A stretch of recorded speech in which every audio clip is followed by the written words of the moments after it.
আপনি কি জানেন কুরআনের শুরুতেই আল্লাহ মানুষকে তিনটি দলে ভাগ করে দিয়েছেন? প্রশ্ন হল, আপনি কোন দলে? আজকে বলবো প্রথম দলটার কথা, যারা মুত্তাকি। আলিফ লাম মিম, এই তিনটা অক্ষরের অর্থ আজও কেউ পুরোপুরি জানে না। তারপরে আল্লাহ বলছেন, এটাই সেই কিতাব যাতে কোনো সন্দেহ নেই। কিন্তু এখানেই একটা শর্ত জুড়ে দেওয়া হলো, এই পথনির্দেশ শুধু তাদের জন্য যারা মুত্তাকি। তো প্রশ্ন হল, মুত্তাকি কারা?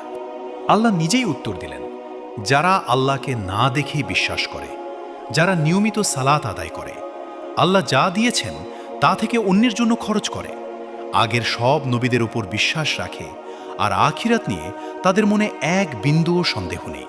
আল্লাহ বলছেন, এরাই প্রকৃত সফল মানুষ, দুনিয়ায়ও আখিরাতেও। কিন্তু তারপরে কুরআন একটা কঠিন মোড় নেয়। যারা কুফরি করেছে তাদেরকে তুমি ভয় দেখাও আর না দেখাও, উভয়টাই তাদের জন্য সমান, তারা ঈমান আনবে না। আল্লাহ তাদের অন্তর ও কানের উপর মোহর করে দিয়েছেন, আর তাদের চোখে আছে আবরণ, আর তাদের জন্য আছে মহা শাস্তি। কিন্তু সবচেয়ে ভয়ঙ্কর দলটা এখনো আসেনি, যারা মুখে বলে আমরা ঈমান এনেছি, অথচ ভেতরে সম্পূর্ণ উল্টো। তারা কারা জানতে পরের পর্বে থাকুন।